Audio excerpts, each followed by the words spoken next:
خیر اب be tier کے پولیٹیشینز نے بھی ملٹیپل حلقوں میں اپنے کاغذات جمع کرائے ہیں، لیکن یہ سوال آپ نہیں سمجھتے کہ یہ اٹھانا چاہیے اور اس کا کوئی حل بھی کرنا چاہیے کہ الیکشن کمیشن، ہمارا آئین، ہمارا دستور، ہمارا قانون کیوں اجازت دیتا ہے ایک شخص کو ملٹیپل حلقوں سے الیکشن لڑنے کے لیے؟ Do they want to make sure کہ یہ شخص واقعی میں یقینی طور پہ اگر 6 جگہوں پہ کھڑا ہو رہا ہے تو ایک سیٹ اس کے ہاتھ لازمی آئے؟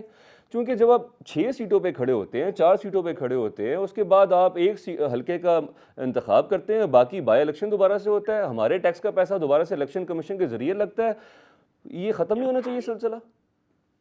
نہیں، پاکستان ایک قوم ہے اور ایک نیشن ہے. اس قوم کے اندر ایک قومی پارلیمنٹ ہے. اس قومی پارلیمنٹ میں جو ہے وہ ہر شخص کو اختیار ہے کہ وہ جہاں سے چاہے الیکشن لڑے، لیکن اس کی وہ ایک شرط ہے کہ اس کا نامینیٹ کرنے والا مقامی ہو. تو یہ تو پوری دنیا میں ہوتا ہے کہ لوگ ملٹیپل جگہوں سے جو ہے وہ الیکشن لڑتے ہیں. اور اگر دنیا میں ایسا ہوتا ہے تو آپ کیا سمجھتے ہیں ایتھیکلی اسپیکنگ ہونا ایسا نہیں چاہیے کہ ایک لیڈر کو صرف ایک حلقہ دینا چاہیے کہ آپ وہاں سے الیکشن لڑیں، چلیں آپ پروونشل کے ساتھ ایک نیشنل کر دیں، لیکن 4-4 6 حلقوں سے لڑنے کا مقصد کیا ہوتا ہے؟ آپ کیا سمجھتے ہیں؟ نہیں، اگر ایک لیڈر جو ہے وہ بہت سے حلقوں میں پاپولر ہے تو اس کو یہ رائٹ ہونا چاہیے، اور رائٹ ہے کہ وہ جہاں سے چاہے الیکشن لڑے، ایک سے زیادہ الیکشن لڑے.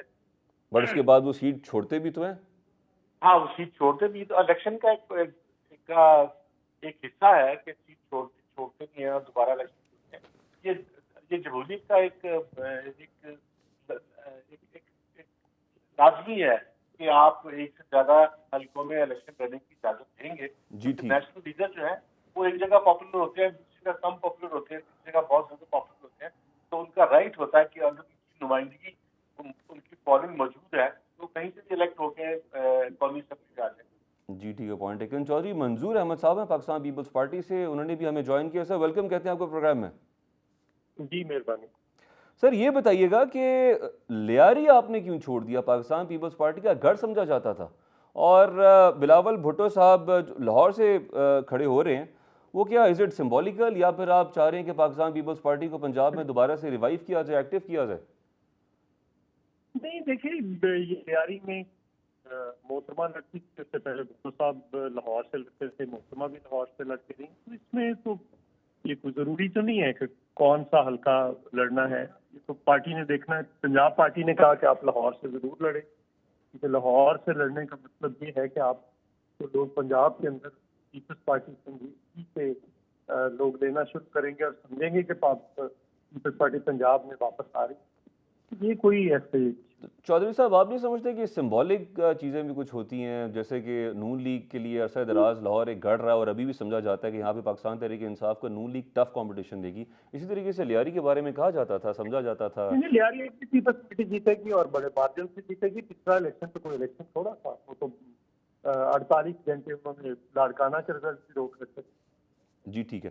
زرداری صاحب نے کہا تھا کہ پاکستان پیپلز پارٹی کا مستقبل روشن ہے، یہ 25 دسمبر کا ان کا بیان ہے، اور انشاءاللہ ہم ہی حکومت بنائیں گے. تو آپ کیا سمجھتے ہیں کہ زرداری صاحب نے کس بنیاد پہ حکومت بنانے کا عندیہ دیا ہے؟ آپ اتنے کانفیڈنٹ کیسے ہیں؟ نہیں، یہ دیکھیے بڑا سمپل بات ہے. میں یہ بات کروں گا، پھر دوبارہ مجھے آپ لیں گے 10-15 منٹ بعد. سمپل بات یہ ہے کہ پیپلز پارٹی 50 کے قریب سیٹیں سندھ سے لے کر آ رہی ہے، پھر اتنی سیٹیں ہی پنجاب سے لے رہی ہے، پھر کے پی اور بلوچستان میں سے اس بار بلوچستان آدھے سے زیادہ جیت رہے ہیں. تو یہ جب آپ ملاتے ہیں تو پیپلز پارٹی جب 80 سیٹوں سے اوپر جاتی ہے تو پیپلز پارٹی جو ہے وہ الیکشن جیتتی ہے، جے یو ایف اے اور حکومت بناتی. جی پھر دو بڑی پارٹیاں ہیں، انہوں نے یا آپس میں مل کر بنائیں گے یا پھر وہ پیپلز پارٹی کے ساتھ مل کر بنائیں گے. ٹھیک ہے. اگر کراچی میں جے یو ایف اے اور ایم کے ایم کا اتحاد ہو جاتا ہے، سیٹ ایڈجسٹمنٹ ہو جاتی ہے، تو کس حد تک آپ کو ٹف ٹائم ملے گا؟ آپ کی اسٹریٹجی کیا ہوگی؟ کوئی ٹف ٹائم نہیں ملنا. کہ پہلے بھی سارے اتحاد پہلے بھی پیپلز پارٹی کے خلاف بنتے رہے اور اب بھی بنتے رہیں گے. اس سے کیا فرق پڑنے گا؟ آپ کس کون سا الیکشن ہے، جی کون سا الیکشن پیپلز پارٹی کے خلاف اتحاد نہیں بنے. ٹھیک ہے. اچھا یہ بتائیے گا منظور صاحب، سیٹ ایڈجسٹمنٹ کے حق میں آپ ہیں؟ چونکہ یہ میں نے ایک دفعہ پہلے ہی پروگرام میں سوال کیا تھا، ہمارے مہمان تھے، جب وہ سیٹ ایڈجسٹمنٹ کی بات کرتے ہیں تو اس پارٹی کا دوسری پارٹی کا اور آپ کی پارٹی کا منشور ٹوٹلی مختلف ہوتا ہے. تو اصولی طور پہ پارٹیز کو سیٹ ایڈجسٹمنٹس کرنی چاہیے، بیکاز ووٹر آپ کا ہوتا ہے وہ آپ کو It آپ کے depends. منشور کی وجہ سے آپ کو ووٹ دیتا ہے. It depends. It depends on the local politics. تو آپ یہ سمجھتے ہیں کہ یہاں پہ seat adjustment is a normal thing to do? ہاں، یہ ساری جگہوں پہ پارٹیاں ہیں، اپنی اپنی پوزیشن دیکھتی ہیں پارٹیاں، پھر اس کے بعد فیصلہ کرتی ہیں۔ منظور صاحب آپ بہت مصروف ہیں، حلقے میں اس وقت گہما گہمی جاری ہے، آپ کو ہم زیادہ ٹائم نہیں آپ سے لیں گے. جاتے جاتے آپ یہ بتائیے گا کہ ہم سیاستدانوں سے زندگی بھر سوالات کرتے رہتے ہیں. Do you want to ask question from anybody, from any ادارہ، کسی ادارے سے، کسی شخص سے، کسی پارٹی سے کوئی سوال کرنا چاہتے ہیں تو یو میں آسک. نہیں، میں سوال تو نہیں کرنا چاہتا، میں ایک سجیشن ضرور دینا چاہتا ہوں کہ جی یہ ضرور. الیکشن جو ہے یہ الیکشن کمیشن کا کام ہونا چاہیے، وہ کرائے. کیا یہاں پہ ڈسٹرکٹ الیکشن آفیسر موجود نہیں ہے ضلع قصور کے اندر؟ یا موجود ہے نا، تو وہ ذمہ داری لے، اور پھر کے آر اوز ہیں وہ ڈسٹرکٹ الیکشن آفیسر جو ہے وہ ڈی آر او بنے ڈسٹرکٹ کا، اور پھر نیچے بنے. کب تک آپ کبھی عدلیہ اور کبھی دوسروں کے کندھوں پہ ڈالتے رہیں گے یہ ساری چیزیں؟ جی خود اپنی ذمہ داری لے اور الیکشن کروائے. اگر اچھے کروائے تو اس کو سب لوگ اپریشیٹ کریں، برے کروائے تو اس کی رسپانسبلٹی ہونی چاہیے. دنیا بھر کے اندر ایسا ہے، یہاں پہ ڈپٹی کمشنر کیا الیکشن کرائے گا؟ جی ٹھیک ہے. یا عدلیہ کیا پہلے عدلیہ نے نہیں الیکشن کرائے جو کنٹروورشل ہوئے؟ تو الیکشن کو اپنا الیکشن کمیشن 5 سالوں میں ایک الیکشن ہی کروانا ہوتا ہے، اور کرنا کیا ہوتا ہے؟ تو وہ الیکشن کروائے اور اپنا کام کرے. جو اداروں کے مختلف کام ہے وہ اپنا اپنا کام کرے. جی ٹھیک ہے، بہت شکریہ. چودھری منظور احمد صاحب ہمارے ساتھ موجود تھے، پاکستان پیپلز پارٹی سے ان کا تعلق ہے. عظیم صاحب، جب ہم سیٹ ایڈجسٹمنٹ کی بات کرتے ہیں اور الائنس کی بات کرتے ہیں، منظور صاحب کا یہ کہنا تھا کہ ڈائنامکس کے مطابق اور ملکی حالات کے مطابق اس چیز کو دیکھنا پڑتا ہے. تو آپ کی اس پہ ذاتی طور پہ کیا رائے ہے؟ یہ ہم ایک ووٹر کے ساتھ ڈس لائلٹی نہیں کرتے جو پولیٹیکل پارٹی دوسری پارٹی کے ساتھ سیٹ ایڈجسٹمنٹ کر لیتی ہے؟ پاکستان کا آئین ہر شخص کو اجازت دیتا ہے کہ وہ ملک بھر میں جہاں جی چاہے انتخاب لڑ سکتا ہے. شرط یہ ہے کہ وہ پاکستان کا شہری ہو اور اس کے ووٹ کا اندراج ہو. اگر یہ شرائط وہ پوری کرتا ہو تو اس کو کوئی الیکشن لڑنے سے کہیں سے نہیں روکا جا سکتا. پہلے زمانے میں لوگ 5-5 6-6 7-7 سیٹوں پر الیکشن لڑتے تھے. اب تھوڑی سی قدغن لگا دی گئی ہے کہ میکسیمم 3 سیٹوں پر آپ الیکشن لڑ سکتے ہیں، 3 قومی اور 3 صوبائی. ان میں سے جو آپ پسند کریں گے وہاں بائی الیکشن ہو جائے گا، اور جو آپ ریٹین کریں گے وہ آپ کے ساتھ رہے گی. یہ صورتحال ہے اس وقت. اور جو چودھری صاحب ابھی بات کر کے گئے، میں اس پہ تھوڑی سی اگر آپ اجازت دیں جی تو جی رائے ضرور. دینا چاہتا ہوں. جی سندھ میں قومی اسمبلی کی جنرل سیٹس ہے 61، بلوچستان میں ہے 16، کے پی کے میں 45 اور پنجاب میں 141. 3 اسلام آباد کی ہیں. 3 اسلام آباد کی سیٹس تو پیپلز پارٹی نہیں جیت رہی، میں یہاں رہتا ہوں. اور بلوچستان میں میرا خیال ہے 3 سے 4 سیٹ شاید پیپلز پارٹی لیٹ سکے گی. خیبر پختونخوا کے بارے میں ابھی صورتحال کلیئر نہیں ہے، لیکن پنجاب میں پیپلز پارٹی شاید کوئی 1 درجن کے قریب سیٹس لینے کی پوزیشن میں الٹیمیٹلی آ جائے گی. سندھ کی جو سیٹیں ہیں 61، ان میں سے یوں محسوس ہوتا ہے کہ تقریباً 45 سے 50 کے درمیان کسی جگہ پر پیپلز پارٹی کھڑی ہوگی. یوں پیپلز پارٹی کے پاس 70 سے 80 قومی اسمبلی کی سیٹیں، اور اسی مناسبت سے ان کے پاس خواتین اور اقلیتوں کی سیٹیں ہوں گی. گویا وہ 85-90 کے قریب کہیں جا کے کھڑے ہونے کی صلاحیت کے مالک ہو سکیں گے. پی ایم ایل این یہ کہتی ہے کہ ہم 110 سے 120 سیٹس لیں گے. اگر 110 سے 120 سیٹ میں فرض بھی کر لوں، میرا نہیں خیال کہ اتنی سیٹس ہوں گی. اگر ان کو مل بھی جائیں تب بھی انہیں اپنے لیے ایک متبادل کینڈیڈیٹ، یا متبادل کینڈیڈیٹ تو نہیں، متبادل چاہیے لوگ چاہیے ہوں گے جو ایک مقامی، جو بین وسیع البنیاد حکومت بنا سکیں، مخلوط حکومت بنا سکیں، کولیشن گورنمنٹ بنا سکیں. اندرونی حالات پاکستان پیپلز پارٹی اور پی ایم ایل این یہ تو اکٹھے کام کرتے رہے ہیں. ان کے درمیان تو اس بات کا اتفاق ہو سکتا ہے کہ یہ اکٹھی حکومت بنائیں اور ایک مستحکم حکومت بنائیں. اور اس کے نتیجے میں پاکستان کی پالیسیز جو ہیں وہ اس جگہ پر چل سکیں جس کی ریکوائرمنٹ ہے. اگر ایسا نہ ہوا کسی صورت تو کیا پیپلز پارٹی اور پی ٹی آئی مل کے حکومت بنائیں گی؟ جو بہت مشکل نظر آ رہا ہے. لیکن پالیٹکس میں کوئی چیز حرف آخر نہیں ہوا کرتی. اگر وہ حکومت بنائیں گے تو تب بھی وہ کوئی کمزور حکومت نہیں ہوگی، لیکن 110 12 15 لوگوں کے ساتھ، جبکہ خواتین بھی 20 22 ہوں گی، 130 35 کی اپوزیشن کو سامنا کرنا اور پھر چھوٹی جماعتوں کے ساتھ معاملات کو لے کر چلنا بہت ناممکن ہو جائے گا اگر پی ٹی آئی اور پیپلز پارٹی اگلی حکومت بنائے گی. ایسے میں اس بات کا امکان نظر آتا ہے کہ وہ فارمولا جو 2022 میں امپلیمنٹ ہوا تھا اس کے قریب قریب کہیں کوئی چیز طے ہوگی اور وہی پولیٹیکل پارٹیز پھر مل کر حکومت بنائیں گی.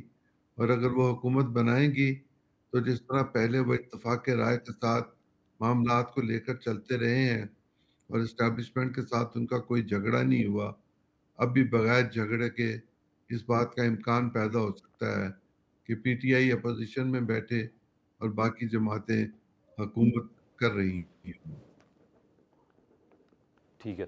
اچھا انجم صاحب یہ بتائیے گا کہ عظیم صاحب نے ذکر کیا کولیشن گورنمنٹ کا، پی ڈی ایم کی جماعتیں ساری انہوں نے ایکسپیریمنٹ کر کے دیکھ لیا، اور جب حکومت ختم ہو گئی، وقت ختم ہو گیا، تو اس کے بعد پھر بیانات آنا شروع ہو گئے کہ ایک پارٹی نے کہا ہماری تو گورنمنٹ نہیں تھی، دوسری نے کہا گورنمنٹ تو ہمارے پاس بھی نہیں تھی اور بہت ساری مجبوریاں تھیں، ہم نے منسٹریز دینی تھیں، بندر بانٹ بھی چلتی ہے سیاست میں. اب بلاول بھٹو صاحب نے 10 نکاتی ایجنڈا انہوں نے مین پوائنٹس گزشتہ ہفتہ انہوں نے اس کا ذکر کیا، اعلان کیا، جس میں تنخواہ کا ڈبل کرنا، سولر پینلز کا دینا اور باقی بہت سی مراد تھیں. اسی طرح سے حمزہ شہباز نے کہا کہ ہم پی ایم ایل اقتدار میں آئے گی تو 10 سالہ معاشی پلان دے گی جس کو تمام سیاسی جماعتیں آئینی تحفظ دیں گی. آپ یہ سمجھتے ہیں کہ ہماری سیاسی جماعتوں میں یہ ایبلٹی ہے کہ یہ مل بیٹھ کے کولیشن گورنمنٹ چلائیں گے، عوام کو ڈیلیور کر پائیں گے؟ اس کے ایکسپیریمنٹ عظیم صاحب آپ کے پاس میں ان کے بعد آتا ہوں. عظیم چودھری نے جو بات کی ہے کہ اگر پنجاب میں جہاں جو بڑے پیمانے پر کاغذات نامزدگی مسترد ہو رہے ہیں، اس سے ایسا نظر آ رہا ہے کہ کولیشن گورنمنٹ بننے جا رہی ہے. جی، کافی سیٹیں جو ہے وہ حاصل کرے گی، اور اگر پی ٹی آئی نے پنجاب میں سیٹیں حاصل کر لی تو کافی ساری، تو پی ٹی آئی جو ہے وہ پریفر کرے گی کہ وہ نون کی بجائے پیپلز پارٹی کے ساتھ الائنس کرے. کیا یہ استحکام پارٹی کے ساتھ بھی ان کا الائنس مشکل ہے پی ٹی آئی کا، اور نون کے ساتھ بھی ان کا الائنس مشکل ہے. تو پی ٹی آئی اور پیپلز پارٹی کا الائنس بظاہر جو ہے وہ زیادہ اس کا امکان ہے. تو اگر پی ٹی آئی کو زیادہ سیٹیں ملتی ہیں تو پھر گورنمنٹ جو ہے وہ پیپلز پارٹی اور پی ٹی آئی مل کر ہی بنائیں گی، اور ابھی تک نظر یہی جا رہا ہے کہ گورنمنٹ پی ٹی آئی اور پیپلز پارٹی مل کے بنائے. اور اس میں جو ہے اب باقی پنجاب کا جو معاملہ ہے وہ خاصا کمپلیکیٹڈ ہے. یہاں پہ کیا ہوتا ہے اس پہ بھی جو ہے وہ صورتحال ہوگی، لیکن پی ٹی آئی کوشش کرے گی کہ وہ نون کے ساتھ جو ہے وہ الائنس نہ کرے، اور وہ نہ ہی استحکام پارٹی کے ساتھ الائنس کرے. وہ پریفرنس اس کی بنے گی پیپلز پارٹی. تو پیپلز پارٹی کا گورنمنٹ بنانے کا ایک امکان بظاہر تھوڑا سا نظر آ رہا ہے، اور اسی لیے جو ہے وہ زرداری صاحب بہت شیور ہے کہ وہ اچھی گورنمنٹ بنا لیں. تو اگر پی ٹی آئی یا پیپلز پارٹی گورنمنٹ بنا لیں تو پھر مزید پیپلز پارٹی کو دینے کی ضرورت نہیں ہوگی، اور دینا پھر مشکل دے بھی نہیں سکیں گے. اگر پی ٹی آئی کا پیپلز پارٹی کا رائٹ ہوا تو اس میں تیسری پارٹی نہیں آ سکتی. یہ تین تو پارٹی ہیں، ایک آپ کے سامنے پیپلز پارٹی ہے، دوسری نون ہے، اور تیسری پی ٹی آئی ہے، اور چوتھی جو ہے یہ استحکام پارٹی ہے. تو یہ چاروں میں جو ہے نا وہ اگر پیپلز پارٹی کا اور پی ٹی آئی کا رائز ہو گیا تو پھر دو جماعتوں کو اپوزیشن میں بیٹھنا پڑے گا. اب تک صورتحال نظر یہی آ رہی ہے. ٹھیک ہے، یہ آپ کا تجزیہ آ گیا کہ کون سی پارٹی کس کے ساتھ الائنس کر سکتی ہے اور کیا پاسبلٹیز ہیں. لیکن الائنس کے بعد اگر اس نتیجے میں کولیشن گورنمنٹ بنتی ہے وہ کیا ڈیلیور کر پائے گی، ماضی سے ہم نے کیا سیکھا ہے، اس پہ آپ سے میں جواب جاننا چاہوں گا. لیکن اس بریک کے بعد ناظرین ہمارے ساتھ رہیے گا. Welcome back. جی انجم صاحب، آپ نے سیاسی تجزیہ تو دے دیا، نمبر گیمز کے حوالے سے آپ کے انالیسز سامنے آ گیا.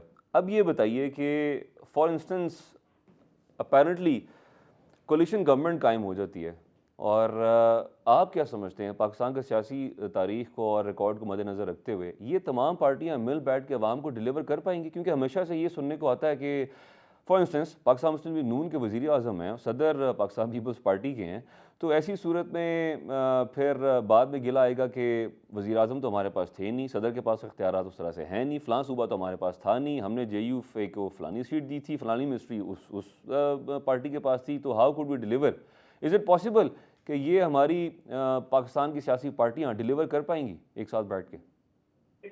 دیکھیے، پاکستان کا جو معاشی مسئلہ ہے وہی بنیادی مسئلہ ہے. پوری دنیا میں معاشی مسئلہ جو ہے وہ بنیادی مسئلہ ہوتا ہے. ساری گورنمنٹ جو ہے معاشی مسئلے پہ اہمیت دیتی ہے، لیکن پاکستان میں معاشی مسئلہ بہت ہی پیچیدہ ہو گیا ہے کہ پاکستان کو اگلے 3 سالوں میں جو ہے وہ $70 بلین دینے ہیں، اور اگر نہ دے پائے تو اس کا جو ہے وہ ڈیفالٹ کا خطرہ ہے، جس میں ڈیفالٹ کا کہنا تو بڑی آسانی سے کہہ لیتے ہیں، ڈیفالٹ کے بعد جو اس کو اختیار ہوتی ہے پاکستان خدا نہ کرے پاکستان کو دیکھنا پڑے، اور پاکستان جو ہے وہ بہت عرصے تک کے لیے جو ہے بہت زیادہ نیچے گر جائے گا. لیکن بھائی بات یہ ہے کہ پاکستان ڈیفالٹ اس لیے کر رہا ہے کہ پاکستان جو ہے وہ پاکستان کے پاس ایسی انڈسٹری نہیں ہے جو ایسی چیزیں پیدا کرے جس کو باہر بیچ کے ہم ڈالر کما سکیں. تو ہمارے پاس انڈسٹری اور ڈالر کمانے کی صلاحیت نہیں ہے، اور بنیادی طور پر پاکستان کی مین پاور اس قابل نہیں ہے جو ہائی ٹیک چیزیں پیدا کر سکے جس سے ڈالر پیدا ہوتے ہیں. اب گندم سے اور گنے سے اور چاولوں سے جو ہے وہ حالات پاکستان کے نہیں ہو سکتے.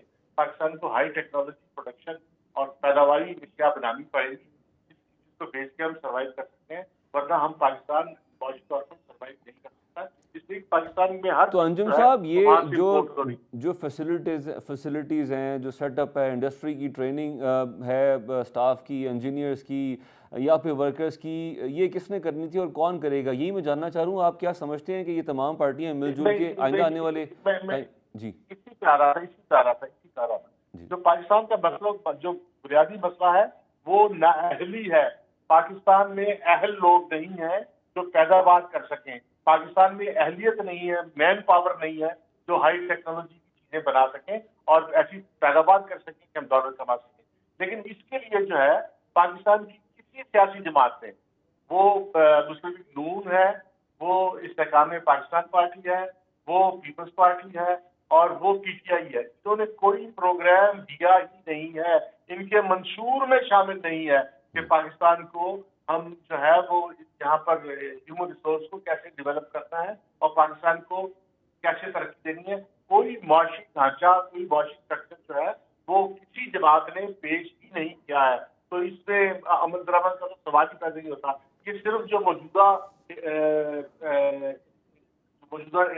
ٹیکس حاصل کرتے ہیں اسی کا ہیر پھیر 10 روپے ادھر اور وہ تو سر یہاں پہ میں قطع کلامی کے لیے معذرت، یہاں پہ میں آپ کی بات میں ایڈ کرنا چاہوں گا کہ آئی ایم ایف کی شرائط میں جو 65 ارب روپے کا برآمدی اور کسان پیکج بھی ختم کر دیا گیا.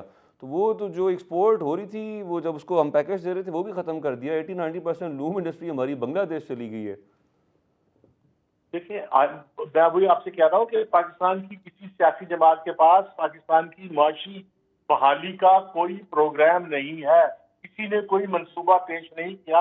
میں بہت واضح طور پر دوبارہ ریپیٹ کر رہا ہوں کہ کسی سیاسی جماعت نے ایسا منصوبہ پیش نہیں کیا کہ پاکستان کی معیشت بحال ہو، پاکستان میں ایسی انڈسٹری لگے جس کی چیزیں بیچ کے ہم ڈالر کما سکیں. کسی کا کوئی منصوبہ نہیں ہے. نہ یہاں پہ ایجوکیشن ریفارمز کا کوئی منصوبہ ہے، نہ کوئی ترقی کا منصوبہ ہے. تو اس لیے یہ بات میٹر نہیں کرتی کہ کولیشن ہو جائے گا تو ڈلیور کر پائیں گے، ڈلیور نہیں کر پائیں گے. یہ جو موجودہ ریسورسز ہیں، کسی میں سے بلاول کہہ رہے ہیں میں 30 لاکھ مکان بنا دوں گا، کسی میں سے جو ہے 30 لاکھ عمران خان کہہ رہے تھے کہ 50 لاکھ بنا دوں گا. بنانے انہوں نے جو ہے کہاں سے، ہمارے پاس پیسے نہیں ہے، ہماری انڈسٹری، ہمارے پاس اکانومی نہیں ہے نا. ہم تو صرف جو پیسے جو کٹی پٹی بھری ہوئی اکانومی ہے اسی کے پیسوں کا ہیر پھیر کرتے رہتے ہیں کہ جو 100 روپے ادھر ڈال دو اور $20 ادھر ڈال دو اور $10 ادھر ڈال دو. اصل میں معاشی ترقی کا کوئی ویژن نہیں ہے کسی کے پاس.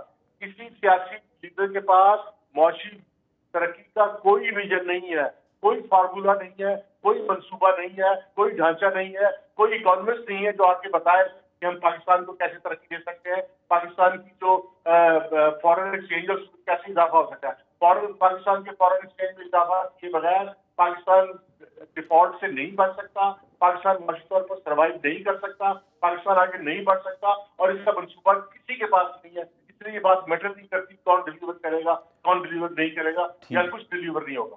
ٹھیک ہے. عظیم صاحب نے جو فائنینشیل اسپیکٹ کی بات کی ہے, ہمارے انفارچونیٹلی ہمارے ملک میں اخبار میں اور ٹی وی پہ بھی خبر یہ آتی ہے کہ نوید سنا دی گئی آئی ایم ایف کی طرف جانب سے مزید قرضہ حاصل کیے جانے کے لیے. تو ہم تو اس پستی کے اس حد تک پہنچ چکے ہیں کہ ہمارے لیے خوشخبری ہوتی ہے کہ ہم نے قرضے کی اگلی قسط لینی ہے, اور یہ ہمارے لیے خوشخبری ہے. وٹ ڈو یو تھنک کہ فائنینشلی ہمارے اکنامکس کے معاملات بہتر ہو پائیں گے آنے والی حکومت نے؟ اگر بہتر نہ کیے تو ہمارا مستقبل کیا ہوگا پھر؟ پاکستان کو 7,000 ارب روپے ادا کرنے ہیں. ہم جو ہر سال اپنی آمدن کرتے ہیں جس کو ہم جی ڈی پی کہتے ہیں, اس جی ڈی پی کا جو بھی حصہ ہمارے حصے آتا ہے اس سے زیادہ ہم نے قرض کی واپسی کرنی ہوتی ہے. ایسے حالات میں ہمیں مزید قرض لینا پڑتا ہے, اور قرض کی بنیاد پر ہم اس حالت کو پہنچ گئے ہوئے ہیں کہ پاکستان جو پہلے جاپان کو اور جرمنی کو اور چین کو بھی پیسے دیتا تھا, وہ اب جہاں کہیں پیسے مانگنا چاہتا ہے لوگ اپنا منہ موڑ لیتے ہیں. ایسے حالات میں جبکہ ہمیں سوورن گارنٹیز پہ اسٹیٹ بینک کی گارنٹی پر قرض مل جایا کرتا تھا, اور پھر نیشنل بینک کی گارنٹی پر ہمیں قرض مل جاتا تھا, وہ قرض ہمیں ملنا بند ہو گیا ہوا ہے. ہماری حالت یہ ہے کچھ عرصہ پہلے تک کہ ہم اپنی سڑکیں, اپنے برج, اپنے بڑی بلڈنگ جو ہیں وہ پلج کروا چکے ہوئے ہیں. اب ہم اپنی سٹیل مل, اپنی ریلوے, اپنے ایئرپورٹس, اپنی پی آئی اے کو پلج کرانے کی تیاری میں ہیں.